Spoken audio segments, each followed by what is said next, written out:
اللهم صل على محمد وآل محمد. اللهم صل على محمد وآل محمد. أعوذ بالله من الشيطان الرجيم. بسم الله الرحمن الرحيم.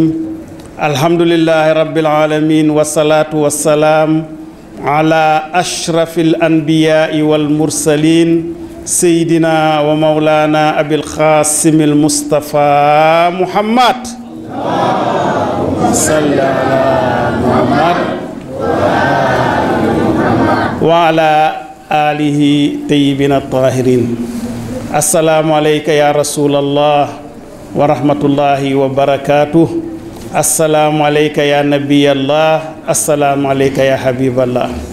السلام عليك يا صفي الله. السلام عليك يا صفوة الله. السلام عليك يا أمين الله. أشهد أنك رسول الله وأشهد أنك محمد ابن عبد الله وقد بلغت رسالات ربك ونصحت لأمتك وعبدت الله مخلصا أتاك اليقين فجزاك الله يا رسول الله أفضل ما جزى نبيا أمتي. اللهم صل على محمد وآل محمد.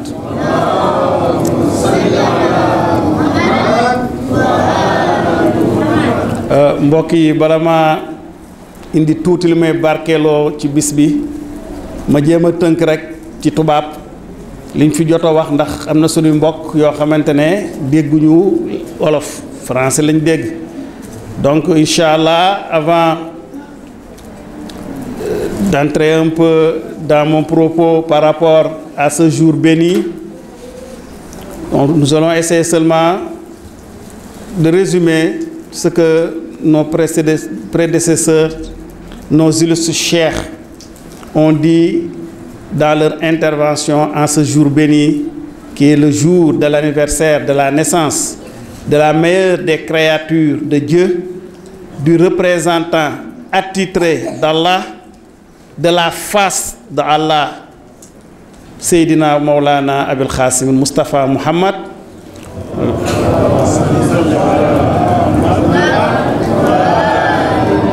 Mais aussi c'est l'anniversaire de la naissance de son fils, l'autre Muhammad, Jafar ibn Muhammad as-Sadiq, qui est le 6e imam des 12 imams choisis par Allah subhanahu wa ta'ala pour succéder au prophète Muhammad, le messager d'Allah salawatullahi wa salamu alayhi. Alors si je résume ce que les différents intervenants ont dit ici, je dirais seulement qu'ils se sont beaucoup appesantis sur une question qui ne mérite même plus qu'on en parle. C'est-à-dire le fait de savoir que célébrer l'anniversaire de la naissance du prophète Muhammad sallallahu alayhi wa sallam, le Mawlud ou le Gamou, est-ce que c'est une innovation, bid'a ou bien une sunna? Tout le monde est revenu sur ce point. Je crois que ce point-là, il faut le laisser de côté. Comme l'a dit Cheikh Moustapha Diba, célébrer la naissance du prophète, ce n'est pas une sunna. C'est une obligation. C'est une farata. C'est une obligation, mais ce n'est pas une obligation pour tout le monde. C'est ça, c'est la différence. Il faut faire la différence. Pour qui c'est une obligation? C'est une obligation de la charia de l'amour. C'est une réponse à l'invitation d'Allah subhanahu wa ta'ala qui nous a dit dans le Coran, le verset qui a été cité tout de suite par le cheikh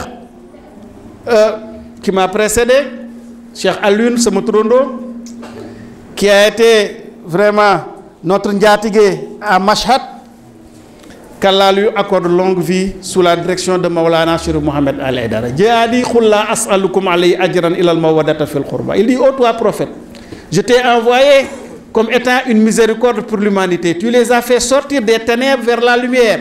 Tu leur as apporté ma miséricorde infinie, de telle sorte que n'entrera au paradis, n'entrera en enfer que celui qui va aller en enfer. Tout le monde va entrer au paradis, sauf ceux qui ne veulent pas. C'est toi, grâce à toi. Maintenant, pour cela, il faut qu'ils payent. Mais dis-leur, je ne vous demande aucun salaire, si ce n'est qu'une seule chose. C'est l'amour envers les membres de ma famille. Et cet amour, mawada, entraînera nécessairement le fait qu'on doit les suivre. On les aime pour pouvoir les suivre, parce que c'est eux la sirat al-mustaqim, c'est eux la voie droite qui va au paradis. Celui qui les suit va aller au paradis. Et on ne peut pas les suivre sans les aimer. C'est ce qu'a essayé d'expliquer Cheikh Ali. Il dit même une femme, un homme qui aime une femme et qui va toujours lui dire je t'aime, je t'aime, je t'aime, je t'aime, je t'aime, sans rien faire. Mais la femme la finira par lui dire toi maintenant quand t'en allais, je t'aime, je t'aime. Mais MK, ça doit avoir une conséquence. L'amour doit être traduit en acte. Et cet amour envers la famille du prophète doit être traduit en acte. Et l'acte c'est quoi? C'est de les suivre, de savoir que c'est eux la voie droite. C'est leur école qui est l'école de l'islam, et toute école qui diverge de cette école-là ne peut pas t'amener sur la voie droite. Il ne peut pas y avoir deux vérités. La vérité, elle est une, elle est indivisible, et c'est la voie de la famille du prophète de Ahlul Bayt salawatullahi wa salamu alayhi. Allahumma salli. Et ceux qui aiment le prophète et les membres de sa famille, nécessairement, vont les célébrer, vont les magnifier. Parce qu'Allah subhanahu wa ta'ala a dit dans le Coran, à partir de la voix du prophète Moussa alayhi salam, il a dit à Moussa, dites-leur de se souvenir des jours de Dieu. De se souvenir des jours de Dieu. Et quand on a demandé à l'imam Jafar Sadiq, les jours de Dieu, c'est qui il a dit? Les jours de Dieu, c'est nous les Ahlul Bayt. C'est nous les jours de Dieu. Et ce n'est pas par hasard que le nombre de jours de la semaine, ça fait 7. Et le nombre des infaillibles, des noms des infaillibles aussi, ça fait 7. Ils sont 14, mais répartis en 7 noms. L'imam Jafar lui-même nous dit que, en réalité, nous sommes 14 Muhammad. Parce que quand Dieu a voulu créer la création pour être adoré, la première chose que Dieu a créée, c'est la lumière de Muhammad. C'est Aqiqatu Muhammadiyya.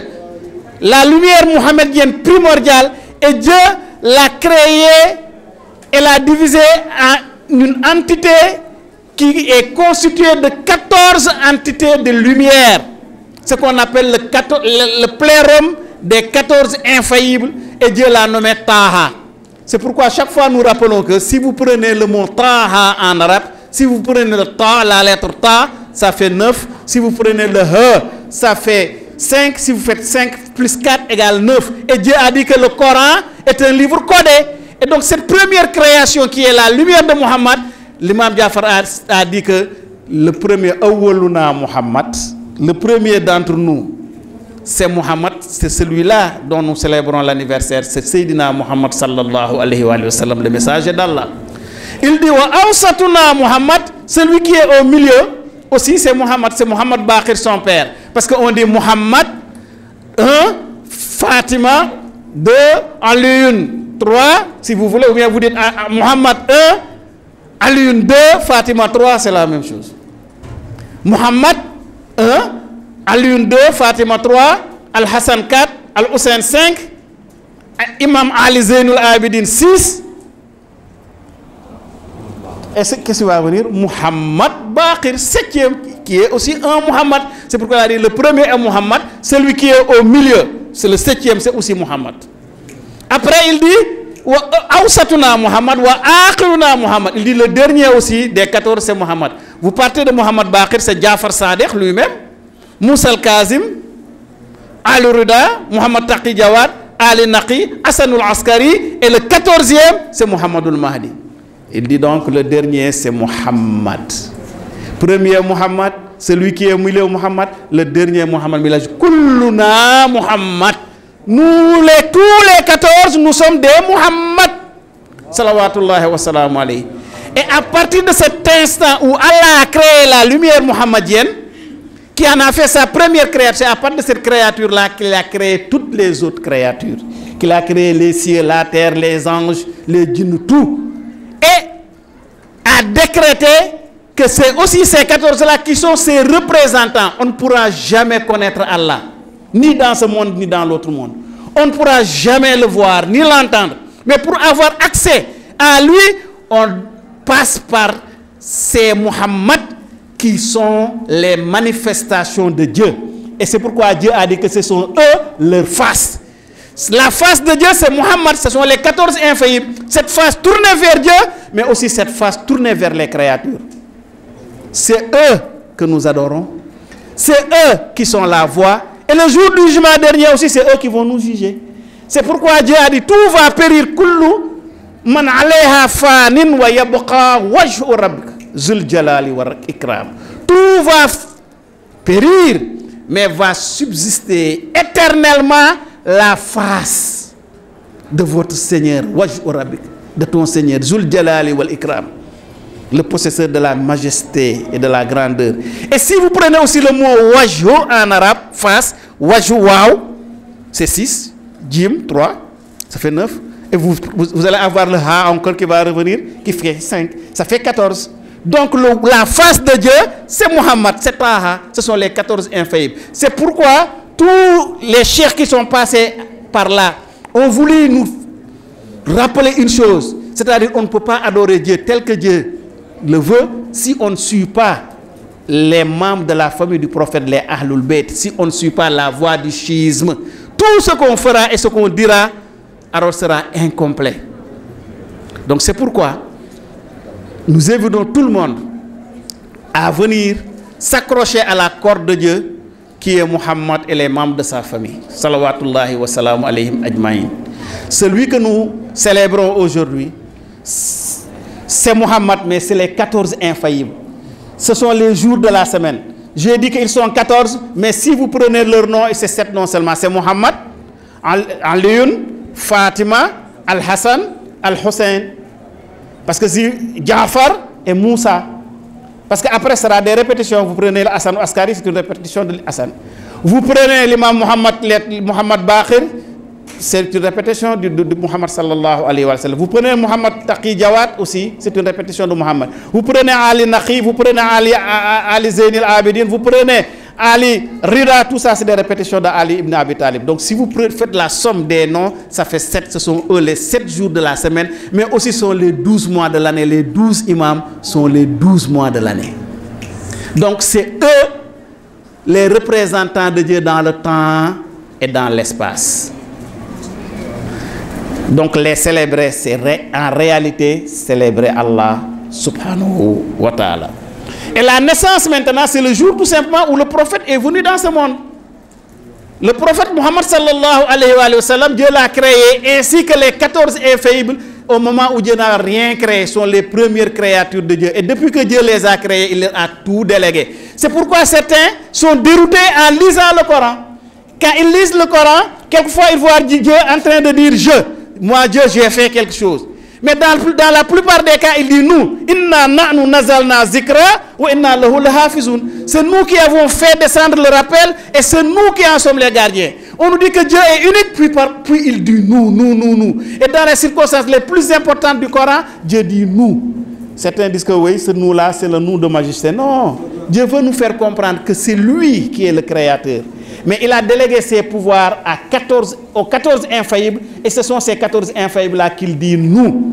C'est pourquoi l'imam Jafar Sadiq dit, il y a des états où nous, les 14, dans ces états-là, nous sommes lui, Allah. Il est aussi nous. Mais ça n'empêche pas que lui, il est ce qu'il est. Il est le créateur. Nous sommes ses créatures. Je crois qu'on ne peut pas dire quelque chose de plus important. Donc oui, Moustapha Adiba, je suis d'accord avec toi. Qu'il y a des extrémistes dans l'amour. Les chrétiens et les juifs, c'est des extrémistes dans l'amour. Jusqu'à dire que leur prophète, c'est eux, Dieu lui-même. Mais il y a des extrémistes dans l'idiotie. Ce sont les musulmans qui disent que oui, il ne faut pas trop dire trop de choses sur le prophète, quoi. Vraiment, vous les chiites, vous exagérez, quoi. Ça aussi, c'est des extrémistes dans l'idiotie. La plupart d'entre eux, là, vous croyez que c'est parce qu'ils sont mécréants? Non, ils ne sont pas mécréants, ils ne sont pas hypocrites, ils sont cons seulement. Non, c'est des idiots. Ils n'ont pas compris. Il faut les aider à comprendre. Mais c'est difficile parce qu'un idiot, c'est un ignorant qui ignore qu'il est ignorant. C'est difficile de le convaincre parce qu'il faut d'abord le convaincre qu'il est ignorant. C'est ça qu'on appelle l'ignorance composée. C'est la maladie. qu'ils ont dans leur cœur. C'est pourquoi ils disent que les chiites exagèrent en donnant certaines positions au prophète. Cette position que nous donnons au prophète, à l'imam Ali et aux autres imams, c'est Dieu lui-même qui leur a donné ces positions. Parce que c'est Dieu qui dit nahnu, nous. Et c'est Dieu même qui dit au prophète, mais wama ramaita iz ramaita walakin Allah rama. Quand il lance des flèches et des flancs, c'est pas lui qui lance, c'est Dieu qui lance. C'est Dieu qui a dit ce que Cheikh Diba a dit. Wama yantiqu anil hawa in huwa illa wahyun yuha. Il ne parle jamais de son propre chef. Tout ce qu'il dit, c'est Dieu qui l'a dit. Inna lazina yubayyi'unaka innama yubayyi'una la yadullahi fawqa aydihim. Ceux qui font le serment d'allégeance au prophète, en serrant la main du prophète, ils ont serré la main de Dieu. C'est Dieu qui a dit que c'est la main du prophète qui est sa main. C'est Dieu qui a dit que c'est la langue du prophète qui est sa langue. C'est Dieu qui a dit que c'est les actions du prophète qui sont ses actions. Et le prophète a dit, tout ce que je suis, l'imam Ali est la même chose. L'imam Hassan est la même chose. L'imam Hussein est la même chose jusqu'à l'imam Ulban. Donc tous les 12 imams et Fatima ont le même degré, la même grandeur et la même lumière que le prophète Mohammed sallallahu alayhi wa sallam. C'est ça qu'on appelle Aqiqatu Muhammadiyya. Donc, le fait de dire la grandeur, les bienfaits sur le prophète, il n'y a pas de limite. La seule limite, ce serait de dire que c'est lui le créateur. Mais nous, on a dépassé ce stade-là. On dit que c'est la créature de Dieu, mais à qui Dieu a tout délégué. Donc, c'est pourquoi c'est une obligation dans la charia de l'amour de magnifier le jour de naissance du prophète Mohammed salawatullahi wa salam alayhi. Donc je vais terminer cet exposé en français pour vous lire un joli poème qu'on avait l'habitude de lire, qu'on a même maintenant l'habitude de lire partout dans le monde musulman pour célébrer la naissance du prophète Mohammed sallallahu alayhi. Parce que pour la petite histoire, sachez que les intervenants l'ont dit, Cheikh Diba l'a dit, Cheikh comment il s'appelle, Diallo l'a dit, Sayyid Abdallah l'a dit, Sayyidina Alioune l'a dit. Il dit, il faut que vous prêtiez attention sur une chose. Si les choses se passent telles qu'elles sont, c'est parce que les choses ont été faussées. L'islam a été faussé depuis le début. Les musulmans ont refusé de choisir, de suivre ceux que Dieu avait choisis. Ce sont les membres de la famille du prophète. C'est ce qui fait que, effectivement, sous le règne du premier calife Abou Bakr, on ne célébrait pas le Mawlud. C'est normal. Il n'aimait pas le prophète, il n'aimait pas les membres de sa famille, on ne célèbre pas ça son jour. Sous les jours du calife Omar, la même chose, Ousmane, la même chose. Quand l'imam Ali est venu au khalifa, on ne lui a pas donné le temps de faire quoi que ce soit. Tous les 6 ans de son khalifa, c'est des guerres jusqu'à ce qu'il l'assassine. Et après, qu'est-ce qui s'est passé? On assassinait les membres de la famille du prophète partout, on les poursuivait. Et c'est le moment où ils ont pu créer leur état, l'état des Fatimides, qu'ils ont commencé à célébrer officiellement non seulement le Mawlud du prophète, mais le Mawlud de tous les Ahlul Bayt. C'est connu dans l'histoire. C'est pourquoi certains disent que c'est une bida, parce que la première fois qu'on a vu ça en public, c'est pendant le règne des Fatimides. Mais c'est normal. C'est parce que c'est à ce moment qu'ils avaient leur état, un lieu sûr où ils pouvaient le faire sans problème. Mais qu'est-ce qui s'est passé? Après, il y a une contre-offensive des khalifes sunnites, surtout Salahuddin al-Ayyubi, celui qu'on appelle Saladin. Ils se sont mis à éradiquer le schisme. Par quel moyen? Ils ont presque tué tous les chiites qui existaient dans le monde musulman. Et un écrivain, même un historien, a dit que les Américains, quand les Européens sont allés en Amérique, ils ont massacré presque 90% de la population amérindienne, ce qu'on appelle les peaux rouges. Il dit que c'est exactement la même chose qui s'est passée avant. 85% des chiites ont été massacrés. Les chiites, en un moment de l'histoire, constituaient la majorité chez les musulmans. Que vous allez de la Palestine en Syrie, en passant par l'Irak, l'Iran, en Afrique du Nord, tout cet espace-là, mais c'était les Idrissides, c'était les Fatimides, c'était tous des chiites. Mais quand il y a eu donc les croisades et après la contre-offensive de Salahuddin al-Ayyubi, ils se sont mis à massacrer les chiites et à tuer les oulémas, mais aussi à brûler toutes les bibliothèques. Et ce qui restait maintenant, le petit peuple chez les chiites, ils les ont forcés à adopter le sunnisme comme religion. Mais ces gens-là, dans leur fort intérieur, étaient restés des chiites. Seule une partie du monde musulman a résisté, c'est l'Iran et une partie de l'Irak. Parce qu'au XVIe siècle, donc en Iran, le schisme a été déclaré religions officielles et les rois non seulement ont protégé le schisme, mais ont mené une contre-attaque. C'est ce qui a expliqué que plus tard, l'Iran est devenu un foyer, vraiment la capitale du schisme à un certain moment de l'histoire jusqu'à présent. Donc ce qu'il faut savoir, c'est que pendant toute cette période, ce sont les oulémas chiites et certains membres de la famille du prophète qui ont pratiqué la taqiyya, qui se sont mis avec les milieux soufis pour perpétuer le schisme et pour perpétuer ce qu'on appelle actuellement le gamou. C'est pourquoi actuellement, c'est dans le monde soufi qu'on trouve les plus grands, les plus fervents, donc amoureux de Mohammed, et qui aussi célèbrent le Mawlud chaque année, qui écrivent des poèmes sur le prophète, qui écrivent des panégyriques et qui aussi cultivent l'amour de la famille du prophète dans le cœur de leurs fidèles. Donc c'est ça, ces explications-là, si on les prend de manière ramassée et qu'on fait des recherches, on va aboutir à une conclusion que l'islam au début c'était le schisme, c'est ça l'islam originel, et que aussi le schisme c'est le prolongement naturel de la mission du prophète Mohammed sallallahu alayhi wa sallam. Et en ce moment-là aussi, où nous approchons de la fin des temps, comme Allah l'a promis, la vérité va éclater partout sur la terre et la religion vraie sera pratiquée sur l'ensemble de la terre avec l'avènement de l'imam al-Mahdi ajalallahu ta'ala farajahu sharif. Et avant ça, comme nous a dit l'imam Sadiq, partout dans le monde vont naître des petits-fils du prophète qui vont porter ce message, qui vont inviter les gens à suivre les Ahlul Bayt. Et l'un d'entre eux, c'est Maulana Chérif Mohamed Ali Aidara, notre guide, fondateur de la communauté chiite Mousdaïr, qui est au service de l'imam Mahdi et qui a pour mission d'éclairer les gens sur l'islam originel. Et l'une des manières les plus intéressantes, l'une des manières les plus pertinentes d'éclairer les gens sur l'islam originel, c'est justement l'organisation des cérémonies de ce genre où on magnifie le prophète Mohammed, mais aussi où on explique aux gens qui est réellement le prophète Mohammed sallallahu alayhi wa sallam.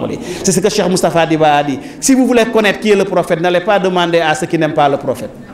N'allez pas demander à Bukhari, à Muslim, à tous ces gens-là qui ne vouent aucun respect au prophète. Parce qu'ils vont vous dire des choses qui vont vous choquer. Mais allez demander aux membres de la famille du prophète. Ils vont vous dire qui est réellement le grand-père. Et en ce moment-là, vous allez savoir que le prophète, c'est la meilleure créature d'Allah subhanahu wa ta'ala. Comme je l'ai dit au début, c'est le représentant, c'est la manifestation suprême d'Allah subhanahu wa ta'ala, qui est le passage incontournable pour atteindre Allah subhanahu wa ta'ala dans ce monde et dans d'autres mondes. Kon nak mbokk yi liñ ma doon yokk ci liñ wax nii moom mooy ñun ñëpp dañoo war a sant yàlla suñu yàlla mayee waxtu yu ñu mën a toog fii di màggal Muhammad sallallahu alayhi wa sallam waaye nag di ko màggal ci màggal boo xamante ne day nekk loo xam ne moom ci boppam da ciy kontaan ndax ñaari façon gàmmu moo am ci àdduna bi fi mu nekk ñu bëri bëgg nañ yonent bi mais xamuñu ko soo demee seen gàmmu yi lañ fay def xas yonent bi moo ci ëpp que tagg yonent bi parce que ñoom yaakaar nañ noonu la ñu tagg yonent mais li ñuy wax ci moom lépp du ma ci jaaraat waaye loolu rus na sax nopp di ko dégg li Cheikh Moutada di wax ne loolu ku ñu ko waxoon sa baay nga dem xeex soo leen waxee ñu naan déedéet yonent bi Jibril dafa ñëw ci moom xàmmeewul Jibril ne ko iqra mu ne ko mënuma liir de mu ne ko mboq ko di nga liir mu ñàkkatooy xëpp mais vraiment bon c'est ça quoi yooyu ku am xel mënoo ko comprendre. Dafa am sama mag bu fi ñëwoon daaw mu toog ba si àgg rek muy déconné ko dama ko yàlla baal ne ma koy wax muy déconné ko mu ne moo mais vraiment les musulmans laa jaaxale mu ne oustaz si may dégg ci rajo bi sont cons quoi comment ils peuvent dire que le prophète est illettré mu ne ñi muy dégg ci rajo bi dañoo dof lan nañu mën a wax yonent mënul bind mënul liir mu ne ku mënul bind mënul liir yow la yàlla di doyee sax ba di la yónnee ku mënul bind mënul liir loolu la ñu présenté yonent mënul bind mënul liir ndeysaan xamul dara ku mënul bind ku mënul liir kay moom mooy un ignorant nañ ma ci yàlla ba yooyu la ñu koy présenté nan ma ne kon nag ku bëgg ku am chance ñu lay présenté yonent bi na mu mel da nga kon da nga cee war a sant yàlla ne ñëw nga loolu nag du la tere yow nga gën a góorgóorlu gëstu ndax ñu bari tey jii soo demee seen téere yi ñu bëgg yonent bi lañu mais liñ ciy nettali lu bari du seen sago ñaar moo ko indi dafa am jamono boo xam ne suñu xamee ne yow Chine nga dañ lay rey am ay borom xam-xam yu muus ñu ne pour ñu wax lu baax ci yonent bi il faut ñu jaxase tuuti il faut ñu wax lu gars yi di wax ñu laal ci tuuti ba pare wax dëgg bi nga xamante ne ku am xel suñu déggee dina xam lii ñu wax lan lañ ci wax ak loo xam dañ koo nettali nii rek. moi histoire boobu dafa amoon lu dëggu la Imam Rida mii nga xam ne foofu la kii nekk dafa toog benn jamono benn taalibeem am doom Cheikh Taha ñëw na ko man de am naa doom bu góor laata moo teg rek xam naa ne léeg-léeg moo ko kan la ko bëgg a tudde mu ne ko tudde ko Omar waa ji mer commencé ci xol bi diis na wóoy man ma am góor aw ma doom ku ma koy tudde imam ne ma Omar te imam lu mu wax laa war a def mu naqare mais nag dégg ndigal daal koy tudde Omar ñu toog ba si yàgg rek lan moo xew buur yi fa nekkoon xalifa yi di xool ñan ñooy siit pour ñu rey leen nan la ñuy def dañuy dugg ci kër rek laaj xale yi nan lañ tudd suñ laajee kii Assane la tudd wala Ousseyn wala Fatima nañu ne ay siit lañ jàpp ñëpp rey gis nga li may wax nii suñ ko wax ci histoire day jaaxal nit ñi mais loolu am na fi barki démb waa Daesh gis ngeen bi ñu demee Syrie day carte d'identité lañ la doon laaj carte d'identité suñu xoolee sa gan nga tudd Mouhamad wala Aliou wala Assane wala Ousseyn ci diggante bi ci saa si lañ lay tëral jël jaasi dagg sa bopp bi tàll fële loolu image vidéo ba léegi mu ngi fi ba léegi ñu ngi koy partagé Syrie yàggul 2011 2010 yi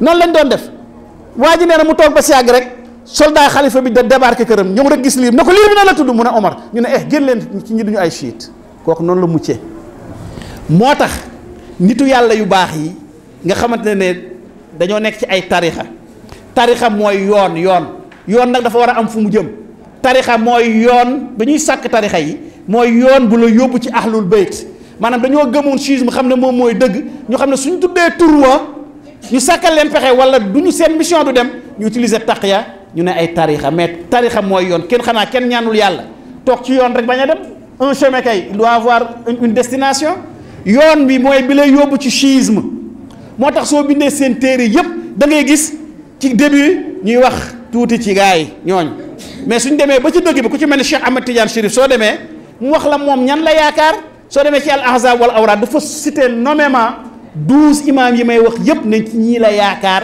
ci ñii lay jàpp pour egg ci yonent bi salawatullahi wasalaamu alayhi bu original bi ñu commencé wax loolu ñoom Cheikh Taha dem ci rajo yi di wax ne acca ku wedd loolu na nga dem lire al ahzab wal awraad page nangam gaa yi daal di dem naar yi saoudien yi ak seen mbokki salafis yi nekk fii daal di jënd téere yi fi nekkoon yëpp al ahzab wal awraad jël yëpp lakk daal di dem Nigéria def fa beneen daal di dindi loolu parti boobu Cheikh Ahmed Tidiane di wax ne moom chiite la.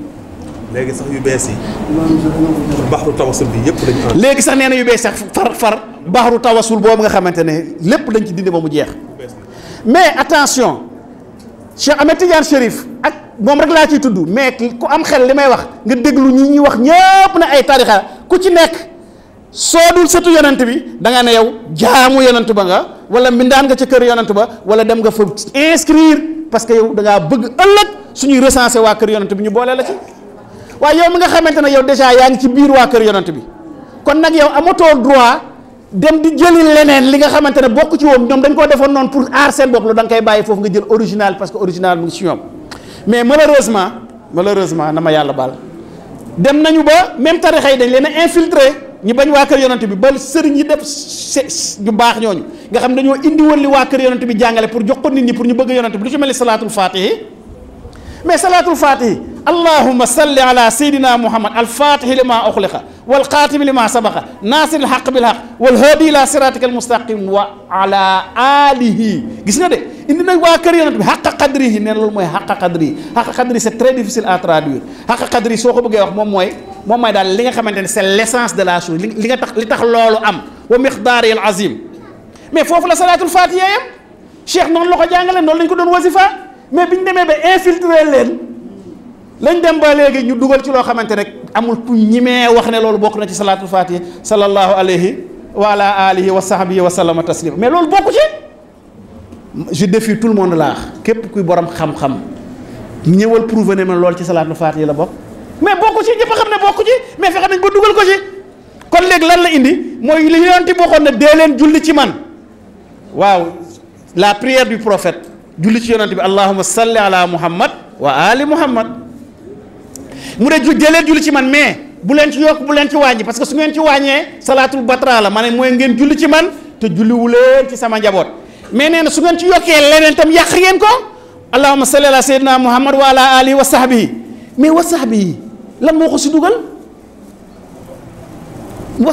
moo ko ci dugal parce que mu njimewuñoo bañ cee dugal waa kër yonent bi mais xam nañ ne tam comme que tamit ñoom bëgguñu waa kër yonent bi dañuy bëgg ñi nga xam dañuy topp waa kër yonent bi tam di def loo xam ne yonent bi santaane wu ko ba seen salaat boobu yàqu ñu ne wala ali wa sahbi ñu yokk ci sahbi yi ñu ne yokk ci azwaaj yi ñu ne yokk ci nangam ak nangam ak nangam ak nangam ku mu neex tey sax nga yokk ci seen waa kër yéen ñëpp ci salaat bi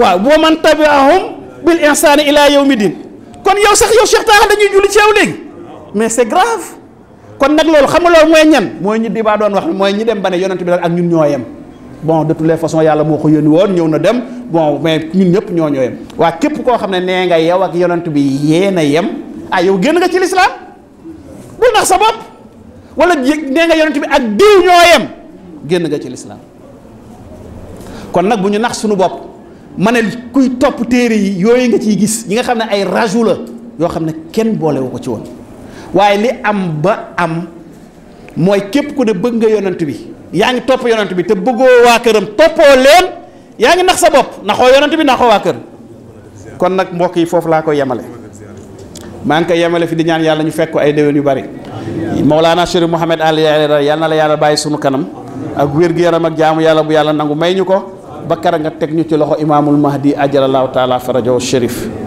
ñu ñëpp ñu fekk ko ay déwén képp ku fi indi soxla yàlla na ko yàlla faj ci barke yonent bi ku fi indi ñàqare yàlla na ko yàlla faj ci barke yonent bi sallallahu alayhi wa sallam